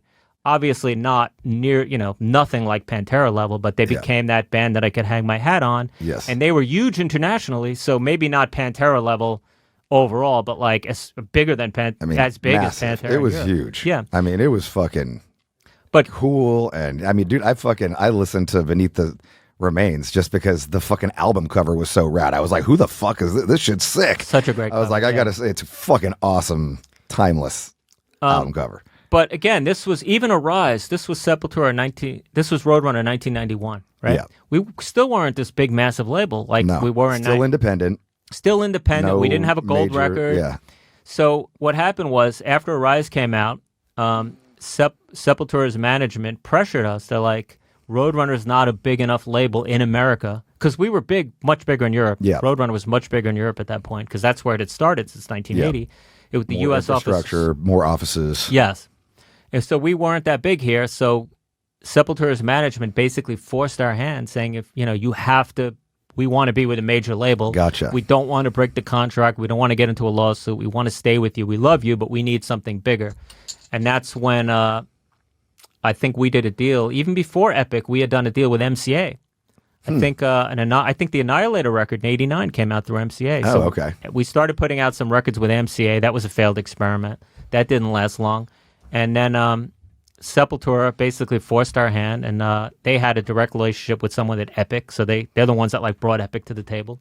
And sure enough, the guy that brought them over to Epic was out the door before the record even came out. Right. So the whole as it usually Yeah, there's a lot of turnover at major labels. It was a debacle, right? So basically, the band came back to us. At that point, the next Sepultura record was Chaos AD in '94. We had Broken Typo Negative in '93, Gold Record, Bloody Kisses. Yep. So the band kind of had more faith in us, so they came back to us. And then, of course, later on, we got the rights to Chaos AD back and reissued it on Roadrunner proper. Yeah. With bonus tracks. Yeah. And then Roots comes out with the anti-epic song, right? Oh my! Isn't Cutthroat the They had an anti-epic song Yeah. called Cutthroat. Cutthroat. In fact, the lyrics, I guess one of the verses was a 4-line verse, and the first line was E, then P, I, C. Yes. And they had put a square around each to Yeah. point out epic. And yeah, they had done that. We freaked out. Epic diss track. Well, we got that one got by us, or I guess we realized later that that they were dissing Epic in the booklet, and we weren't cool with that. We were paranoid, and I think we probably destroyed 40,000. Are you fucking kidding? Dude, Holy shit. We actually destroyed CD booklets that were printed with that to go back and take that out because we didn't want to fuck with it. Wow. Yeah, we were scared. Okay. Crazy. So yeah. So then from 94 to 99, I mean, this is just the golden era. I mean, everything you touch is fucking, you sign Slipknot, you sign Coal Chamber, you sign Machine Head, Fear Factory, Demanufacture, Burn My Eyes. Does it, the next record is Bloody Kisses somewhere in there? Bloody Kisses was 93? 93. Okay. Yeah. Yeah. And But then still, yeah. Yeah, no, it was... 93, 92 probably, because Chaos AD is huge too. That's a gold. Does that go gold? Goes gold much later. Yeah. Chaos okay. AD was 94. But yeah, you're right. 90s was just dude, it was kind of No, Chaos AD was in 94. 94. Same? Oh, no, we were sorry, 94. 93. Yeah. 93. Sorry, Yeah. I got that wrong. But yeah, 90s was hot. What I equate the 90s Roadrunner to was as follows. What I tell bands all the time, and you can appreciate this being an artist as well, is I look at all bands when they're formed. The bands are formed with a certain amount of rocket fuel, right? Yeah. And when you have that rocket fuel, you're just fucking shitting out the magic. Slayer, Hell Awaits, Rain of Blood, through Souls of Seasons Heaven, in the yeah, Abyss, yeah. just shitting it out, or 5 years of just fucking amazing music. So bands are born with 7 a years, finite maybe. amount of rocket fuel, and then it runs out, right? And then once it runs out, the bands kind of lose it. They can never get that back, and if they get it back, it's with great effort. It's so hard to do, and if that's what was amazing about the Machine Head story is people felt you guys ran out of your rocket fuel, and then you fucking got it back with Through the Ashes and Blackening. So few bands lose that magic and then get it back later. It's very rare. When it's gone, it's usually gone for good. And I look at that period of 90s, Roadrunner 1990s, as the rocket fuel of the label. That's where it all happened. Yeah. And it's not like the label hasn't had success afterwards. I mean, in 2000s, we had, Killswitch, we had Opeth, we had Trivium, and even Gojira. Slipknot continued Yeah, into that. I mean, there was plenty of amazing shit on Roadrunner in 2000, and and they're still flying the flag to this day. The label's still doing amazing shit. to this very day. But yeah, 90s was like pretty much it. Nickelback. Right. People, don't forget that. Nickelback was, people were always asking me, like, oh, don't you hate Nickelback? I'm like, look, man, Nickelback's keeping the lights on over Roadrunner. I don't give a fuck. I tell that to everybody. Nickelback's like the best thing that ever happened to the metal world. It ain't like fucking, my last record was keeping the lights on. Like, fucking, there was, at one point, you guys had 7 offices around the fucking world, man. Hundreds of people on the payroll, like. Nickelback was the best thing that ever happened to me because once Nickelback happened and the label just had more money than it ever had before, like, I was able to just sign bigger bands, and it was like it was a great thing for metal. I don't get all the hate that Nickelback gets. Yeah, not only from metalheads but the world at large. Like, what the hell's wrong? Like, phenomenal band that had the rocket fuel for 10 years. They have a diamond record. Yeah, fucking nuts. Diamond record. Yeah. Holy shit! Who's got diamond records now? Nobody. My biggest band is Slipknot's first record's double platinum. That's it for me. Yeah. Like, double platinum's as high as I've ever gotten. This band has a diamond record. Holy what did shit. you think when you first heard the first mixes of Slipknot? Were you just like, oh my, did you think that it was going to be the fucking phenomenon? And let's just break this down. I was on tour. It was my decision to help get Slipknot on that Livin' La Vida Loco tour. I was like, that shit hit like a fucking atomic bomb, dude. I've never, like, people always talk about the phenomenon that was the Beatles. Like, that was the closest thing I have ever experienced to that. Like, I'm on tour with this fucking band that literally is blowing the fucking, we're the support, Cold Chamber's the headliner. I mean, they're just fucking, it's a crazy phenomenon. Like, I'm at the recording studio with these guys. That's right. We were in the same Burning time. Red. We were doing Burning Red, wow. and we were living together for a minute. So you were hearing it before anyone else. I didn't even know these motherfuckers wore masks. Like, I'm just like hanging out with 9 dudes. I'm like, 9 dudes. Like, what is like? So you heard it before anyone else. I was like there. I mean, I'm there mixing. I'm giving mixing tips to Joey and fucking Ross because I'm there damn near every day working on finishing my vocals and then hearing their shit and going, wow, this is some cool shit. Purity, the song Purity was the one that really stuck out. Purity was a last minute track too. They went back and did that later. That wasn't even part of. So wait, if they were doing Purity when you were there, that must have been the second session. Yeah. They came back. I was there for both sessions. Okay, yeah. I was there for both. I was there when they arrived and started recording, and we were just wrapping up. And then we just had like a few days of here's living together, basically, at Malibu. This is an interesting tidbit. I'm just like the king of fucking Roadrunner stories. I should put all these stories in a book one day. But here's how Purity came about. You totally should. Dude, here's Dish dirt. Fucking give us the dirt. Well, here's how Purity came about, right? The band got back. By the way, they fucking drove from Des Moines to L.A. to record the record. They were hungry these guys motherfuckers. were hungriest fucking band you would ever meet. They would fucking do anything, right? Clown was fucking... Like, I remember talking to him and being like, man, this dude's intense. Oh, yeah. Like, he was fucking intense. Yeah. So what happened is they had driven to fucking Des Moines, probably drove both ways back to do the record. They get back, right? I was not happy with the version they did of Spit It Out. No, right. I just couldn't, because you got to remember when I had the funniest story. This is a great story. I had signed Slipknot off of the Spit It Out demo. Yeah. The Spit It Out demo was a professional recording. Like, they did it at a real studio. They spent a boatload of money on it, and it was like on fire. When I heard the demo of Spit It Out, that's what convinced me to sign the band. So I was married to this version. I hear the Ross Robinson version, and you know how Ross is. Everything is like fucking 10 times fast. Yeah. Everything's faster on the beat.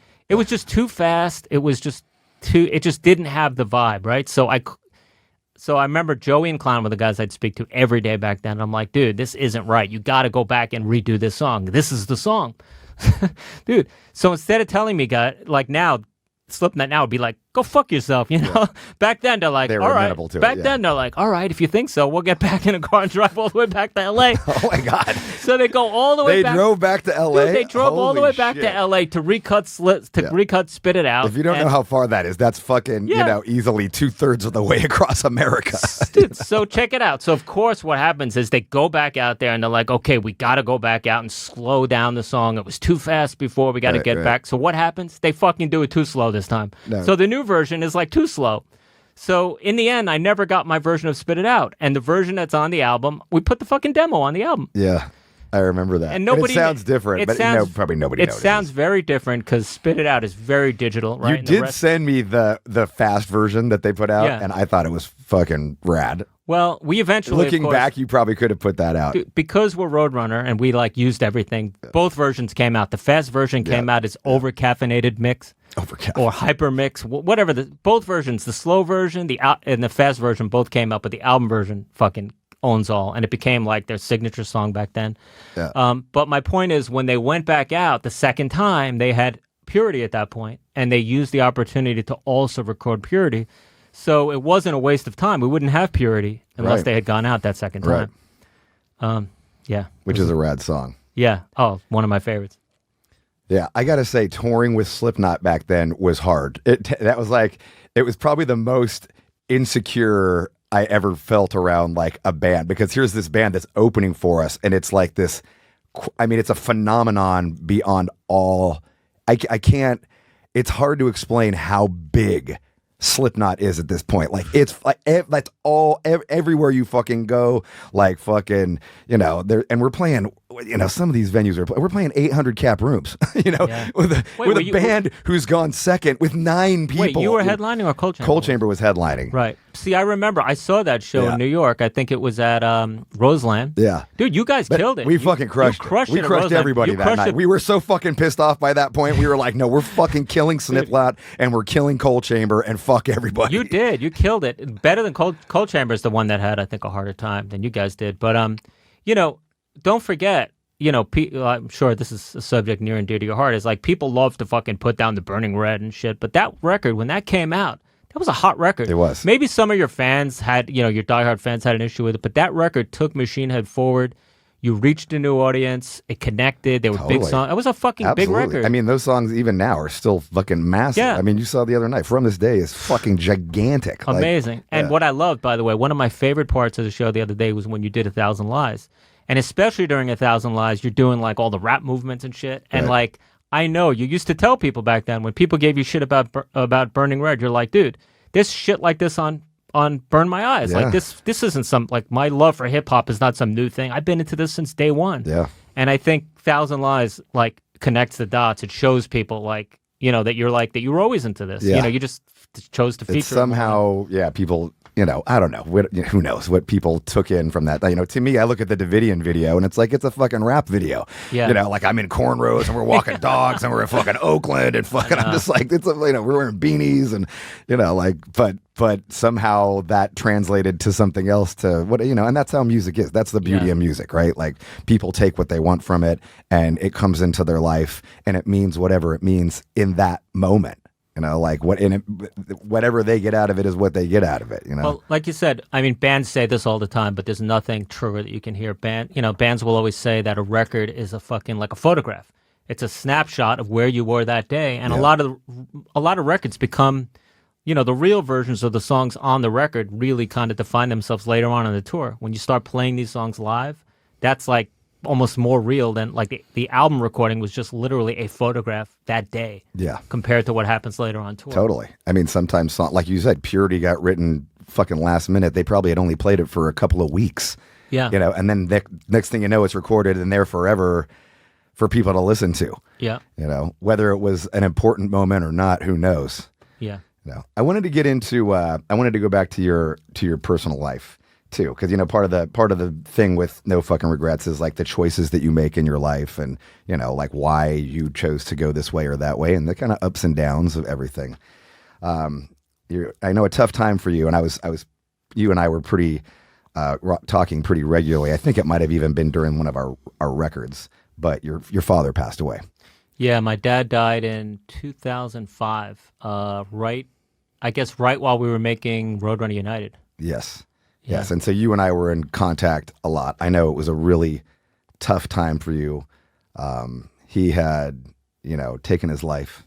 Yeah. And I specifically remember having a conversation with you for a long time about what an incredibly rough time. You know, I've had friends who have taken their life. I had, you know, family members who literally, you know, the doctor told them, you're drinking every day and your esophagus is going to separate from your stomach if you don't quit drinking, you're going to die in 6 weeks.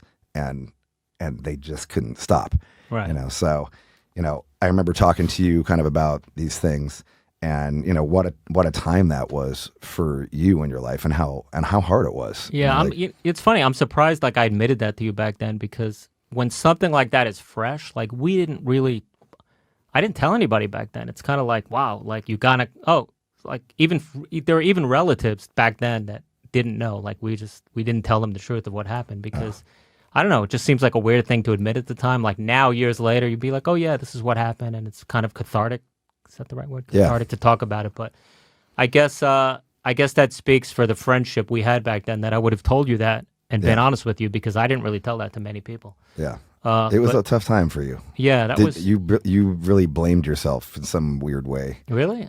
At least that's what you said then. Maybe you feel different now. But what do you remember about that time? Well, God, I remember the last conversation we ever had. Ironically enough, I was with Case and someone else at the label in Midtown. We were going to a meeting to try and sign Seven Dust for the record called Next. Okay. We were going to a meeting, and I remember talking to my dad on the phone, and he's like, oh, just promise me you'll always take care of your sister and, look after her, whatever. And I didn't understand, that's the kind of shit he would say all the time. Like, I didn't realize that this was him kind of trying to send me a message. And of course, I realized the next day what he was trying to say. But of course, I will always remember that conversation on the way to the Seven Dust meeting, and him saying that in light of what happened right after. So the next day, he talked to you on the phone, and then the next day. Yeah, that was the last himself. conversation we ever had. And then that night he did it. Wow. Yeah. And what did he do? Well, my dad was, like I said, he was a white-collar worker, truck driver. So, I mean, he worked his ass off and, like, hauling freight his entire life. He had all kinds of nerve damage, damage his back, just pain from, putting your body through that. So he had all types of nerve damage and burning, and was on, literally a cocktail of, 50 pills. Holy shit. To just, kind of numb the pain. And he had his good days and he had his bad days, but most of the time he was just in pain. And he was one of these guys... he said his entire life, he's like, I'm never going to be in a nursing home. I'm never going to have anyone take care of me. And basically, he felt his quality of life wasn't high at that point. He was becoming a burden to my mother. He just never wanted to be an invalid or someone that needed to be taken care of. So he always used to say to us, when the time comes, because, I'm going to just end it all. And if you knew my dad, he was a total joker, total clown. Like, no one, just everything with him was funny and laughter. Like, you didn't take him seriously, ever. So he had told us many times, he's like, yeah, I'm never going to go in a nursing home. When the time comes, this is what I'm going to do. We didn't believe him. Nobody believed him. Right. And then he fucking did it. And, I look at it, some people look at suicide as like the cowardly way out. I don't look at it that way at all. It's like, to me, it's like kind of a brave thing. I know I'd never have the balls to do that. Most people wouldn't. So, yeah, there you go. It was a rough time. And this was right in the middle. Did he overdose? Oh, yes. He just overdosed from pills. Yeah. Like, took a concoction of pills. He knew my mother and sister would be out that night, so he did it when they left. And, he must have consulted people, because we had family relatives. We had doctors in the family, and I think he had reached out to one of our doctor family members at one point, like asking him what to do. Oh, wow. Yeah, he did it right. I mean, he left a note for the cops saying, I did this of my own free will. My family had nothing to do with it. I mean, he ticked every fucking box in his note so that, nobody, everyone knew what happened. It was intense. And this was right during the year we were making Roadrunner United. Yeah. So I think that record helped, because that was an entire year of my life making that record. Yeah. A lot of work to keep your mind off of. A ton of work. Yeah. That was, the Roadrunner United concert was December 2012. Oh, sorry. 2006. Right. Oh, wait a minute. So did he die in 5 or 6? I thought it was 5. Okay. But I think the Roadrunner United record would have started. Yeah, the record. I mean, I know. I think the process was probably around 2005. Right. Of writing and organize. There's a lot of organization. Fucking, 35 or 40 band members or whatever it was. It was crazy. Dude, that record, I still think in my entire career, I look back at 2 career highlights. No, the first one was Roadrunner United. I mean, that record's incredible. It's awesome. That's the model for that record was Probot, right? Yeah. Remember Dave Grohl? But Probot was one band playing everything and a different singer on each track, so there were 13 musicians. Yes. Whereas this record had 56 musicians, if I'm not mistaken. Yeah. And, that record was my baby. I had done every press interview for it. Like when the record came out, there was no band, so like it all came to me to do the interview. Because it was Roadrunner. I did like 50 or 60 interviews for that record, and so when it came out and I was reading the reviews, I knew what it felt like to be a band. Like I know when you put a record out and you're reading the first reviews and like you want to see what people think of your baby. Like that was my experience to like, the closest I ever came to actually feeling what it felt like to be a musician. Yeah, to get slagged or to get praised or to get anything, And the record got praised. And to be honest, when we put it together, it was such a hodgepodge. Like nobody knew if it would work. It wasn't until I started getting tracks in that I'm like, fuck, this is going to work. Like we're like literally just flying by the seat of our pants. I was always honored that you chose me to be a captain. I appreciate that. It was awesome. Well, yeah, it was. I mean, you were an obvious choice to do it, as was Dino.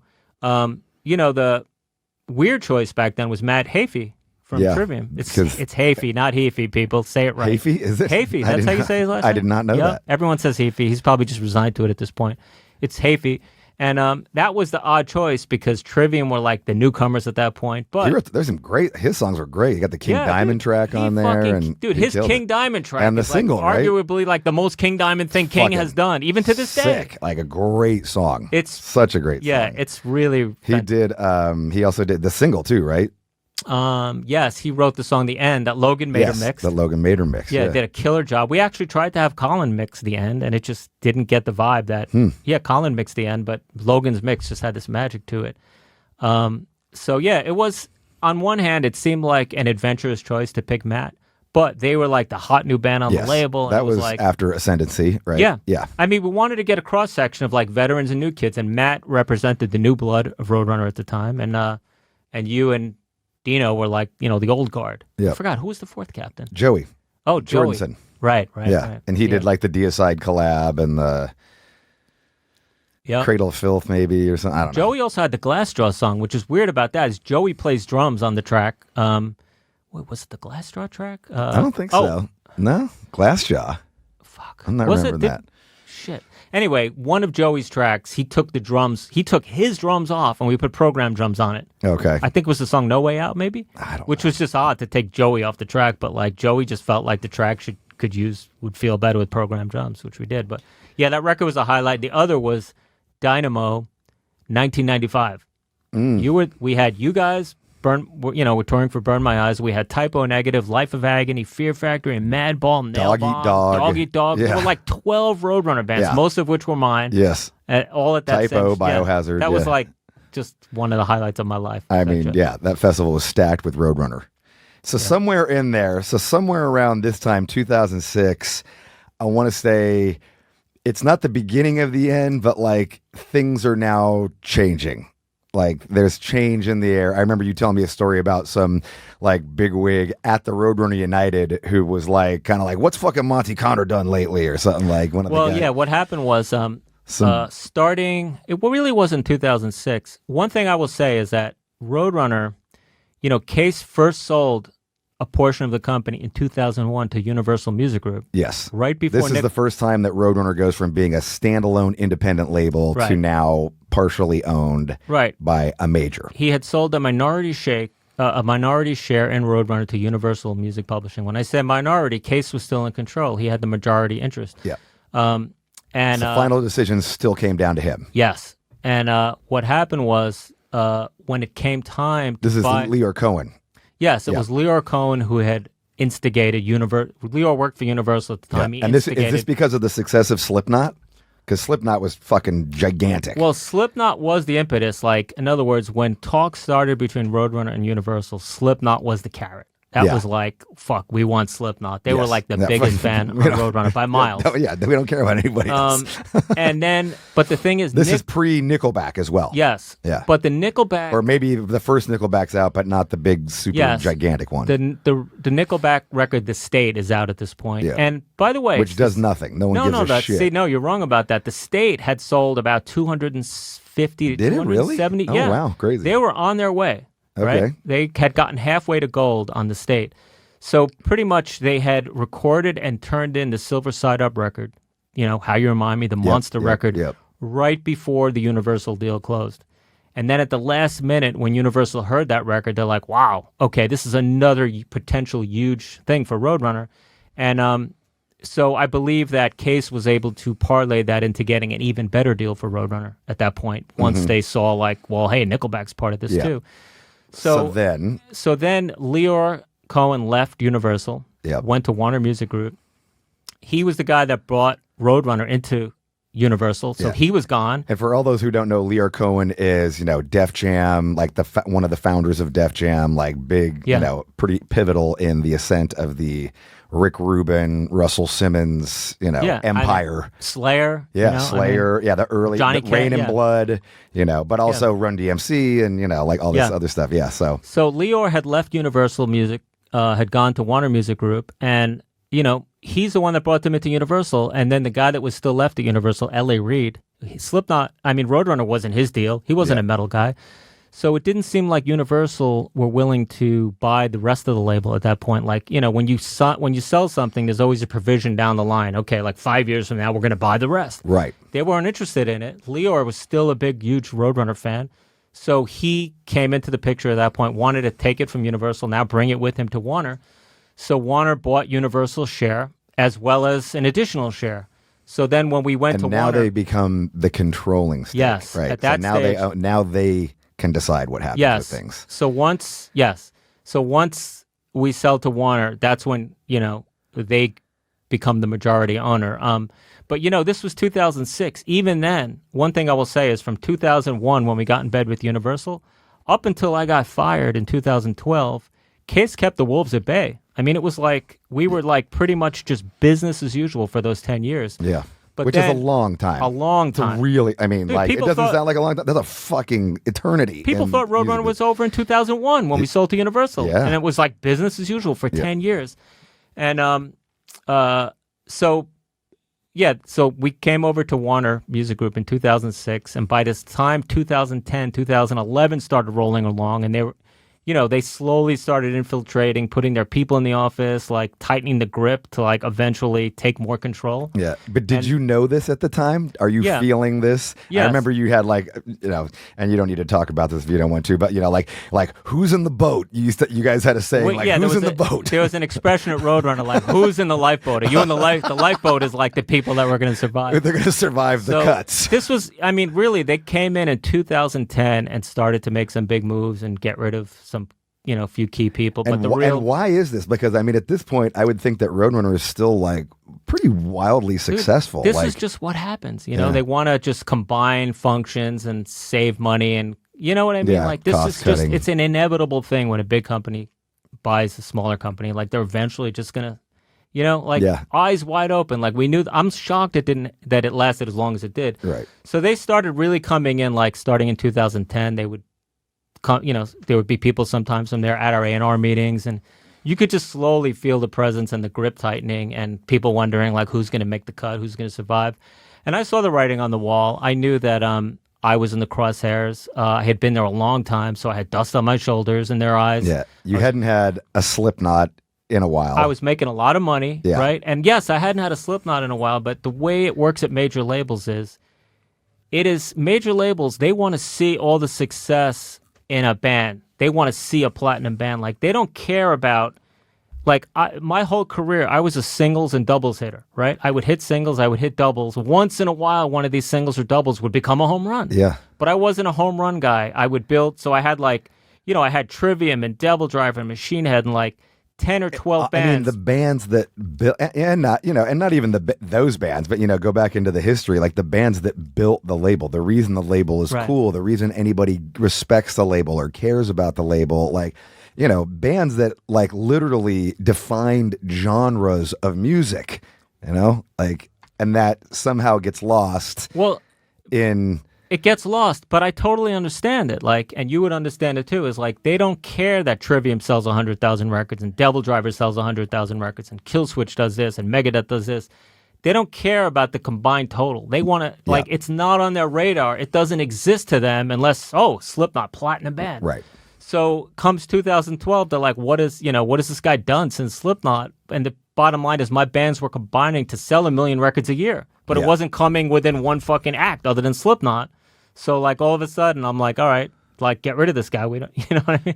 Yeah. So I was gone in 2012, and And I mean, I remember this. This was like a big day. I mean, like, it wasn't just you. This is, we call it, you watch Game of Thrones, right? I don't. You don't? But, no. But you know what the Red Wedding is? We call it the Red Wedding. I imagine it's a day of blood. We call it the Red Wedding of the fucking music industry. Where like fucking just like, 7 offices closed around the world and like all, almost 100 people fired in one day, and just like it was crazy. It was fucking one of the most insane things. Yeah. And I'm sure you know this. We were negotiating with Roadrunner.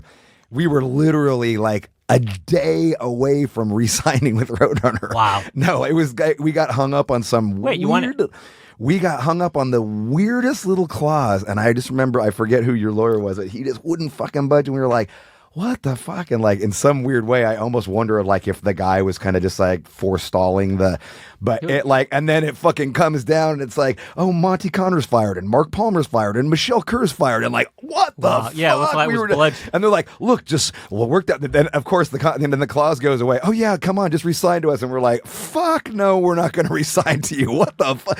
They're like, it's going to be fine. It ain't ever going to be fine. What are you talking about? Dude, you know what else is crazy is that you weren't, obviously word got out, but people don't know this, but we were like inches away from signing Ghost to Roadrunner. Oh, that Ghost was like that would have been my one. That would have been a signing of mine to Roadrunner. Yeah. And you had just signed Gojira, right? Gojira was the last band I signed to Roadrunner, yes. But we had signed Gojira, who was still there. We were about to sign Ghost. It was not just me, but there were other like key people at the label that were really... Dave Rath, who's still at Roadrunner today. Like, love Dave Rath. Yeah, Dave's awesome guy. Fucking greatest guy. Shout out to Dave Rath. Yes, we love Dave Rath, and he's the guy fucking flying the flag and keeping Roadrunner alive today with Code Orange and all kinds of new bands. Yeah, yes. Dave, Dave... And he was there. I mean, I remember Dave Rath going back to the Supercharger days, hanging out with me at Sterling Sound. Dave was at Roadrunner in 2000. So, I was going to say, this is 2001. I remember Dave Rath being around. True story. Dave sits at my desk to this day. Like, at Roadrunner, the desk Dave sits at is my desk. Dude, your desk. And he tells everybody that comes in the office, he's like, I'm sitting at Monty's desk like it's a fucking badge of honor. That's awesome. So Dave is keeping metal alive at Roadrunner to this day. Like, fucking great guy. Like, just totally lives it. And, anyway, Dave was very instrumental also in, he was right, leading the charge on Ghost. Like, he fucking saw right what that band could have been. Like, right with me. And we were leading the charge on Ghost. And then we didn't get them because Ghost management, who are very astute and, have connections, they saw the writing on the wall. Right. I think they probably knew before we did that this was going down. So we lost the Ghost deal. Like, if we didn't all get fired, we would have had Ghost. And that band that they said, who have I had since Slipknot? It would have been fucking Ghost. Right. We're playing the Forum now in Los Angeles. Yeah. Dude, it's easy to laugh about it. Everything, when you're older and your career is like all the things that we go through as young musicians, we're like sitting there slaving over the mix of the more things change. Dude, it's all fucking life or death when you're in your 20s. Yes. Now when you're in your 50s, you just look back at it and you just laugh at it. It's just like, you know what I mean? Yeah. It's just so... I mean, I think it was, and the thing too, and I remember you called me, I always appreciate that you called me, like right after this happened, you were like, dude, and I was like, holy fuck. And, you told me what happened. It was stunning and it was sad and it was fucking, at the time, it was very hard for you and us as well. I mean, it was like, holy shit, our fucking record company that, pretty much our whole entire career, I mean, not pretty much, like our entire career, we were on Roadrunner. And then like, oh my God, the guy who signed, now signed me, 3 times or whatever is gone. And all these other super important people are gone. And we're like, what the fuck's going to happen? Like, who knows what's going to happen? And then somewhere, the smart guys over at Nuclear Blast were like, oh no, yeah, we're just going to cherry pick all the good people from Roadrunner and bring them over to Nuclear Blast. We're like, oh, okay. It was really just 3 people, actually. It was me and Mark Palmer, who runs, Mark. I've been with Mark since fucking day one of Roadrunner. He's my guy. Mark, who's amazing. Another fantastic human being. Like, Mark, fucking one of the best guys ever. One of my closest friends in the music business and in general. And head of Roadrunner UK, now the head of Nuclear Blast UK. We came to Nuclear Blast as a team, and I think that's kind of what convinced us both to go, is that Marcus Steiger, who, the Nuclear Blast owner, was willing to take us both as a team. It was important to me to have Mark with me because he was like a continuity from my Roadrunner days. Yes. So it was like... Well, like a teammate. Yeah, teammate. And also, when you are an A&R guy in America... you need strength in the UK. Like, the UK is such a cool market. There's so much cool press there. And like, so when a band is hot in the UK and getting covered by the UK media, it makes its way back to the US. You need strength. And that was one of the things, that was an advantage of me as an A&R guy, to be able to have a guy like Mark in the UK, knowing that the UK would be covered. That would help me to convince bands to sign. Like, okay, you're going to have strength and power in the UK. Yeah. So Marcus Steiger offered us that, so we came over as a team. And actually, there was a third person, Lisa Cope. Yes. A lot of people made their way back into the, maybe not hired on directly, but like hired as to work for. Well, yeah, Amy Cioretto, your publicist. Michelle, and But yeah, it was me, Mark, and Lisa Cope are the three Roadrunner people here now. But I got to be honest, like, as crushing as it was to get fired in 2012, I was ready for it. Like, when it actually happened, I swear to God, I breathed, like, the day it happened, I actually breathed this huge sigh of relief. Because I had been there forever. Like, I knew that I would never, maybe this dates back to the way I was raised, like, very conservative. That's why I was at Roadrunner for 25 years. I'm just not a guy that's good with change. Like, I find something that works, I stick with it. I don't really have the balls or the guts to just, like, leave. Like, I would have never had the courage to leave Roadrunner, right? And it was 25 years. It was time. I was ready for a new adventure, but I never could have fucking left. Yeah. So it took for it to happen. Yeah. To happen. Yeah. And you landed on your feet like better than any. I mean, like, it's just crazy how well you land. And then you go to Nuclear Blast, and you have just your success continues. Well, Nuclear Blast allowed me to it's so funny. I like to give Doug Keogh at Roadrunner credit for this, but I remember shortly, maybe a year into Nuclear Blast, Doug's like, "Oh, this is working out great for you. You still get to be you." Like, Nuclear Blast allowed me to, like, keep living the dream. Like, it didn't really change. I was still that guy, I could still sign brutal bands. Still sign metal bands. Yeah. But back to the autonomy, I had more autonomy, actually, in the early days of Roadrunner. Yeah. Case just let me, because there was low stakes back then. I was signing these bands for nothing. So I actually had a little bit more freedom in the early days of Roadrunner than I did later, because later Roadrunner became such an industry, such a machine. It was like signings became these like life or death decisions. Right. And they were, so you sign a band like Gojira, and it's an expensive deal, and there's a lot riding on it. So, you know what I mean? It's like it actually had a little bit less autonomy. And Case wasn't into it, right? Case was not into Gojira. Well, the funny part was, this is an awesome story. I had been very unhappy at Roadrunner pretty much for those last 10 years because I didn't really have the autonomy I used to have. And everything I brought in was like put under a microscope. But I did have, I don't know what you call it, like the card where, in other words, Case knew that if I really raised the stink, like I could get what I wanted, right? Yeah. So when it came to Gojira, I remember sitting him down and saying, "Case, this band's fucking amazing. This is the hottest thing in metal. We need this band. We're signing this fucking band." And I just like laid it all out, and he let me sign it without even hearing it, because he knew that I wasn't going to play that card. Yeah, like unless you, really I had that card the whole time, but I didn't play it very often because I wanted to save it so that it meant something. He let me sign Gojira sight unseen and unheard because I just basically threw down the gauntlet. And that was the last thing I ever signed. But then the first time he heard it, we were in a. He hates it, right? This is a great story. We're in this. We're in a setup meeting where we have the whole staff gathered in a room for me to present the record to the staff. This story's so funny. And the song we loved on the record was Explosion, the opening track. Yeah. Which was like a fucking Gojira track meets like cowboy western. Like it had the whole end of the song was just like western. It's fucking cool shit. Dude, the track's amazing. I played at the meeting. Everybody loves it, right? And the whole time we're playing, and the song ends. Case has he's got his hands in his head, and he's just like looking all disturbed.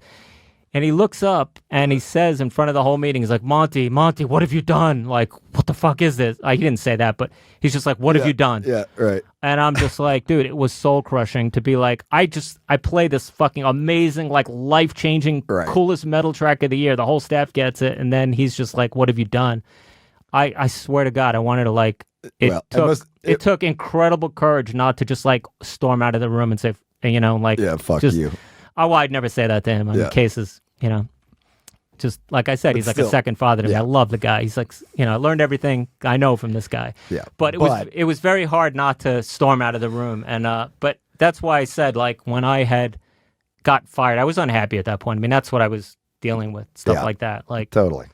But now you go to Nuclear Blast, and let's end with this because I just think that the crazy transition again to Nuclear Blast, and again having this like fucking another just chain of, you know, years long success is amazing to me. You know, like that you get to a new company, you're now working with new people, and yet you still continue to like have this. And, you know, I just, you know, to me, I'm just super proud of you. Like, I think that it's amazing that you've been able to continue to, it's incredible to me that you know, all these ups and downs that you survive, all this crazy fucking life that you've lived, and you still continue to sign fucking, you know, Thy Art Is Murder and fucking these cool fucking... Yeah, Fit for an Autopsy and Iris, my new band, Iris. Dude, check I mean, out. just like these fucking rad, heavy bands that still continue to, you know, redefine metal and redefine genres and redefine, you know, everything. But that's why Nuclear Blast was such a good fit for me, because the people, I knew that coming here, I would have more autonomy. Like, it's like the early days of Roadrunner. I could sign what I want. I could sign cool shit. Like, they don't care. Like, it doesn't have to make $1 million. It's just got to be something that's cool. Yeah. You know, good for the brand. Everything's like focused on the brand. And there are just a worldwide team of people like me, like such metalheads at this label. Like, the people just live and die metal at this company. If you've ever seen Nuclear Blast Germany, yeah, I know. You walk in that I walked office, in, it's got like fucking Possessed flyers from Ruthie's Inn. I was like, Dude, I was like, at that show. Like, that's fucking crazy. it's just like metal heaven, you know? Yeah. And that's kind of, you know, before I signed on to Nuclear Blast, I went over and visited that office in Germany. And they had a record store there at the time. They don't anymore, but like, I walked in there and I'm like, man, this just feels like home. These are like my people. Totally. You know, and so it's a really great fit for me. I get to do what I want, and the people, the amazing people that work here understand metal culture better than anyone. Yeah. You know, and it's just a label full of good people, and so naturally, I'm in a good position to bring along any of my former Roadrunner bands, as well as new bands. Yeah. You know? So yeah, it's worked out, and you know, I'm a creature of habit, so chances are I'm going to end up my career at this label, like, you know. And you know what? You couldn't ask for a better ending. Yeah. Thank you for being on No Fucking Regrets, Monty. You got it. Hope I have no regrets about anything I said today. You won't have any regrets about it. No, the whole point is no fucking regrets. Dude, I've never... You won't have any regrets. This is the first podcast I've ever done, by the way. Oh, yeah? Yeah. Jamie Jost. Everyone wants to get me on a podcast, but I'm just like, I don't want to do it. Thank you, man. Yeah. Right because I'm always afraid I'm going to say the wrong thing and get in trouble. Dude, you were great. You were fucking awesome. You killed it. It was great and interesting, and you were engaging, and thank you for being on here, man. You got it. Thanks for having me.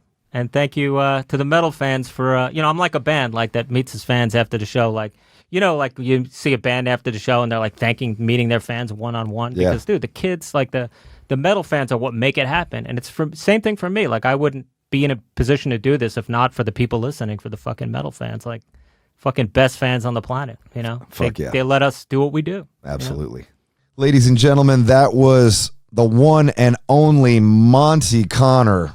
Montel O'Connorvich, A&R Svengali. Thanks for listening. No fucking regrets! With Robb Flynn.